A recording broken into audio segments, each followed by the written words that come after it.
Hey everybody, John LeTourneau here, Director of Commercial Operations at eXp Commercial.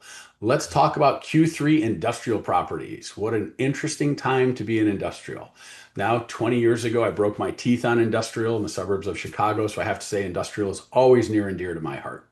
So let's dig into what's going on in the world of industrial, okay? Right now, it's an interesting time because vacancy is creeping up, and there's some nervous folks out there who build big spec buildings.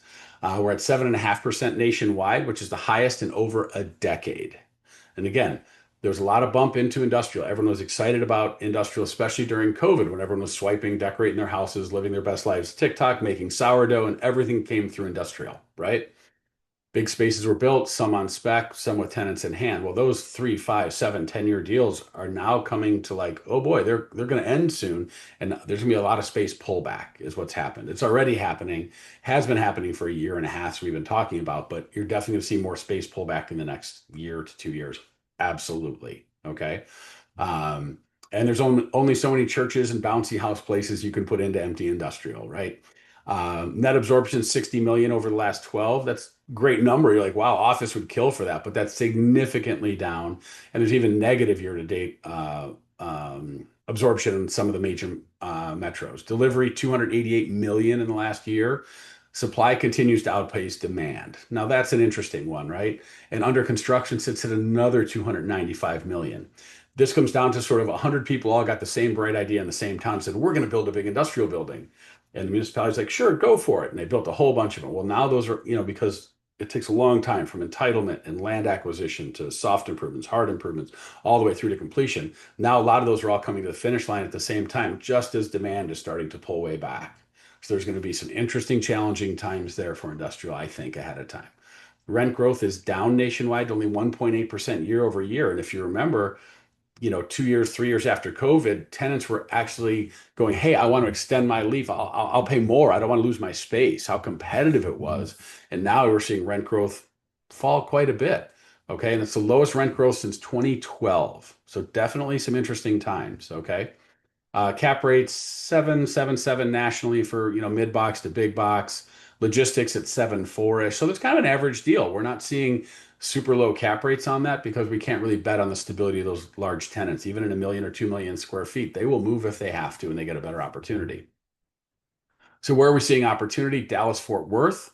Absolutely. Great. Highest absorption in the nation. Construction's rocking 30 million feet under construction. Vacancy is at 9.5% though. So it's kind of interesting, like, wait, we have high vacancy, but 30 million coming. That's because it's newer, higher box, more modern spaces. But there is opportunity there with the amount of growth and jobs that are flowing into there. Phoenix, Arizona, same thing. Net absorption plus 12.5 million square feet. Another 20 million under construction. So that's a year and a half worth of demand under there. So it's okay. Where is it overbuilt? It's overbuilt in the 100 to 500K range all day. Okay. If you go under it and over it, you may have opportunity. My gut check would be to go under it because I'd rather have 10 tenants at 50,000 than one at 500,000. Because when that one person leaves, oof, that sting is real, isn't it? Kansas City, interestingly, Kansas City is a little bit on fire right now. You got vacancy at 5.7. Okay, not great, not zero, but certainly better than a lot of other markets. But you're seeing 8 million square feet absorbed there, which is fabulous. A lot of pre-lease stuff there. Charlotte's rocking. Charlotte's awesome. We did talk a lot about it being a banking center in the office outlook. At the same time, there's a ton of industrial, especially logistics crossing there. Absolutely great spot to be. Raleigh, same thing. Fabulous job market. Lots of industrial onshoring and manufacturing coming back onshore. And this is definitely one of those awesome markets that's doing that. So where do we see some challenges? We talk about overbuilt, overhung space, soft leasing. LA, vacancy 6.3, net absorption minus 6.3 million square feet. It's the worst market in the United States for industrial, unfortunately. And that follows the office trend. And there's also a flight, to other markets and out of California overall. Rent growth minus 5% year over year. That is tough, right? Not as much port activity happening. And they're trying to shift that work elsewhere. So tough one there. Memphis is struggling. 9.4% vacancy, minus 6.5 million square feet in Memphis. Lots of space give back there. In East Bay in California, minus 6.4 million feet. Same thing. Port weakness is hitting them. Maybe it affected the tariff stuff, a lot more onshoring of jobs in industrial. Boston, Vacancy at 8, give back is 2.9 million square feet, net absorption minus 3 million. So not a lot of people willing to expand into Boston right now, unfortunately, right? Small bay always wins, is what I will tell you. If there's one thing in industrial, and we're talking small bay used to mean under, under 10,000, then it was under 40. Now it's under 50. And, 50,000 is a good chunk of space anyway. Um, but vacancy for spaces under 50,000 is only 3.7%. So smaller spots always winning. Big box spaces slowing down significantly, and that's going to continue. You've got an average 13 and a half months on spaces over 100K. Okay. So that's a year plus you're going out. And then that tenant's going to come in and ask for rent concessions, build out, whatever that might be. So if you say, hey, I want to take on an assignment, you could probably get 100 to 400,000 foot leasing assignments all day. The question is your owner patient enough to wait a year, year and a half to get that space leased up? Or if they need to lease it sooner, are they willing to make the aggressive moves they need to make with base rent and concessions to get ahead of the other properties that have already been on the market 8, 9, 10 months that should statistically go at that point? So you've got some really interesting times for big box. Like I said, you get a million listings if you want them. However, be sure that you're delivering truth to your clients and them going, yeah, this is the reality of the market. Okay.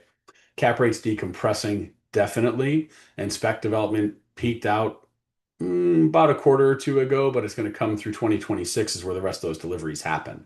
So a lot of spec builders are pulling way out of industrial. Banks don't want to lend and finance on it. There's not as much faith in construction there.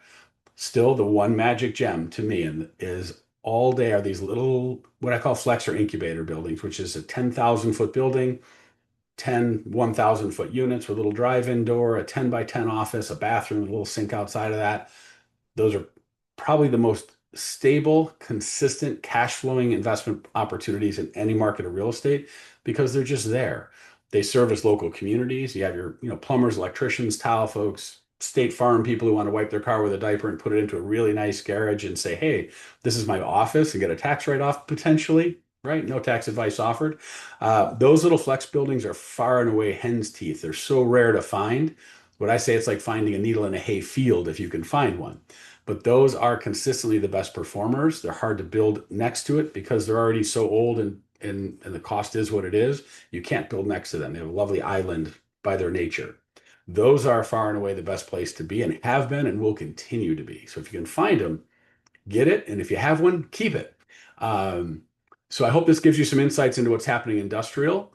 Very interesting times as always. Thanks to CoStar, our tech and data partner, for providing some of the information here. We combine that with our own internal information, and then I throw a little special salt on it and look off into the future and go, what do I see coming up? So want to share this industrial info with you. Thanks again for your time. Please reach out to your eXp commercial advisor or to us, the eXp commercial operations team, if you have any questions on this. Thanks for your time.